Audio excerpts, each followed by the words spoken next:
L Srinivas గారు, మనం చూస్తా ఉన్నాం మెట్రో అనేది ఎంత కీలకం హైదరాబాద్ ప్రజలకు, అన్నిటికంటే ట్రాఫిక్ అవసరాలు తీర్చే విధంలో ఎట్లా కీలక పాత్ర పోషిస్తుందో మనం చూస్తున్నాం. మిగతా అనేక రాష్ట్రాలు, ఉత్తరప్రదేశ్ కావచ్చు, గుజరాత్ కావచ్చు, చివరికి వైజాగ్ వంటి నగరానికి కూడా మెట్రో మంజూరు అవుతున్న సందర్భం కేంద్ర ప్రభుత్వం మంజూరు చేస్తున్న పరిస్థితి. కానీ తెలంగాణకు సంబంధించి మాత్రం హైదరాబాద్ రెండో దశ మెట్రో ఎక్కడికక్కడ నిలిచిపోయిన పరిస్థితి. కేంద్రం కొర్రీలు పెట్టింది, రుణాలు ఇవ్వట్లేదని చెప్పేసి ముఖ్యమంత్రి అంటూ ఉంటే మెట్రో రైలు ఆగడానికి ముఖ్యమంత్రి కారణం అంటూ కేంద్ర మంత్రి కిషన్ రెడ్డి కూడా ధ్వజమెత్తున్న పరిస్థితి. ఓవరాల్గా ఎట్లా చూడాల్సిన అవసరం కనిపిస్తుంది?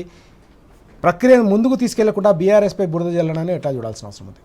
అంటే వాళ్ళ వైఫల్యాలను కప్పిపుచ్చుకోవడానికి వాళ్ళు ఏంటంటే ఇప్పుడు ఎవరు సరిగా లోన్ ఇచ్చే పరిస్థితి లేదు వీళ్ళ గురించి. అంటే రాష్ట్ర ప్రభుత్వం గురించి, రాష్ట్ర ప్రభుత్వ ఆర్థిక పరిస్థితి కానీ, వీళ్ళ పాలనా వైఫల్యం గురించి వీళ్ళ అన్ని సంస్థలు కూడా తెలిసిపోయింది. ఎందుకంటే ముఖ్యమంత్రి గారే స్వయంగా ఒప్పుకున్నారు, ఎక్కడికి వెళ్ళినా నాకు ఎవరు లోన్ ఇవ్వట్లేదు, నేను ఢిల్లీకి వెళ్తే నన్ను చెప్పులెత్తుకోవడం లెక్క చూస్తానని చెప్పి మాట్లాడిన రేవంత్ రెడ్డి తెలంగాణ ఒక పరపతిని ఇవాళ పరువు తీసే విధంగా, మార్కెట్లో ఇవాళ పరువు తీసే విధంగా ఇవాళ రేవంత్ రెడ్డి గారి మాటల వల్ల ఇవాళ తెలంగాణ పరువైంది.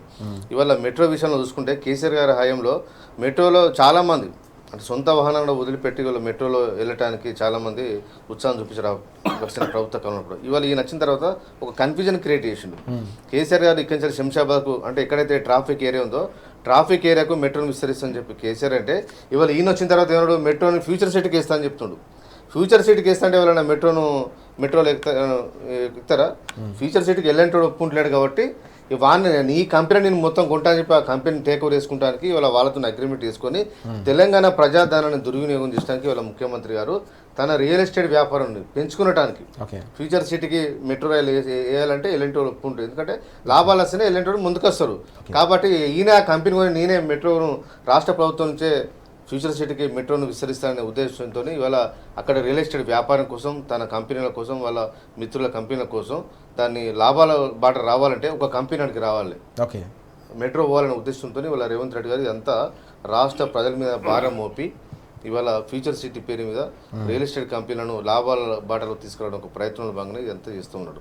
గతంలో ఈ ఫార్ములా రేస్ విషయంలో కేటీఆర్ గారు అంటే ఎలక్ట్రానిక్ ఉత్పత్తులు తెలంగాణలో బాగా ఇక్కడ అవసరాలు ఎక్కువ ఉన్నాయి, చాలామంది ఇక్కడ ఉత్సాహం చూపిస్తున్న ఉద్దేశంతో ఈ మొబిలిటీని పెంచాలనే ఉద్దేశంతో ఆ రోజు కేటీఆర్ గారు ఈ ఫార్ములాను తీసుకొస్తే ఇవాళ దాన్ని ఎలక్షన్ ముందు రావడం వల్ల దాన్ని బ్రేక్ అయిపోయింది. ఇవాళ కాంగ్రెస్ ప్రభుత్వం వచ్చినాక డబ్బులు 51 కోట్ల రూపాయల కంపెనీకి ట్రాన్స్ఫర్ చేస్తే దీన్ని నిర్వహించాల్సిన రాష్ట్ర ప్రభుత్వం, బాధ్యత నిర్వహించిన రాష్ట్ర ప్రభుత్వం నిర్వహించకపోవడం వల్ల కావాలని చెప్పి వీళ్ళు దాన్ని దాంతో అగ్రిమెంట్ కంటిన్యూ చేసుకోలేకపోవడం వల్ల వాళ్ళు చేతులు అవ్వట్రు.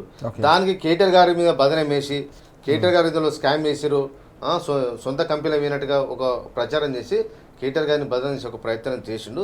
లీగల్ ఎక్కడ ఏం ఆధారాలు దొరకలేదు. కేటీఆర్ గారి సొంత కుటుంబ సభ్యులకు రాలే, వారికి రాలే, వాళ్ళ మిత్రులకు రాలేదు. ఆ కంపెనీకే అకౌంట్ రాష్ట్ర ప్రభుత్వం నుంచి డబ్బులు వెళ్ళిపోయినాయి కాబట్టి కేటీఆర్ గారిని రేవంత్ రెడ్డి గారు ఏం చేయలేని పరిస్థితి.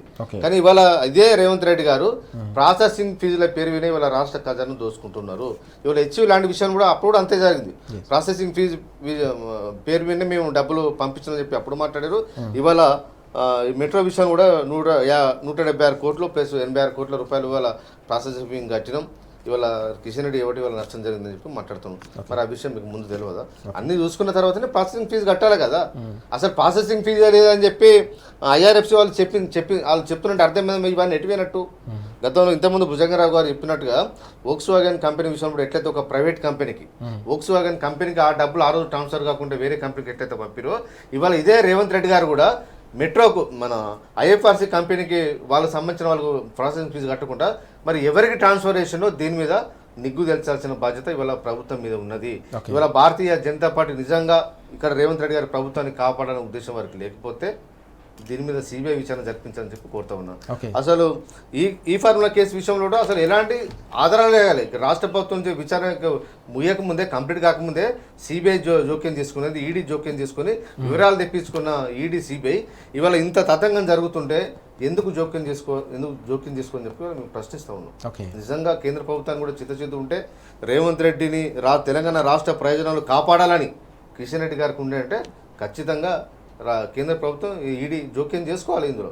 ఎందుకంటే మామూలు ఒక రూపాయి 2 రూపాయలు కాదు కదా, దాదాపు 240 కోట్ల రూపాయలు ఇవాళ ప్రాసెసింగ్ ఫీజుల పేరు మీద ఇవాళ మన రాష్ట్ర ప్రభుత్వం ఖజానా నుంచి డబ్బులు వెళ్ళినాయి కాబట్టి ఖచ్చితంగా దీని మీద సిబిఐ ఈడీ విచారణ జరిపించాలని చెప్పి ఇవాళ మేము డిమాండ్ చేస్తూ ఉన్నాం. ఎస్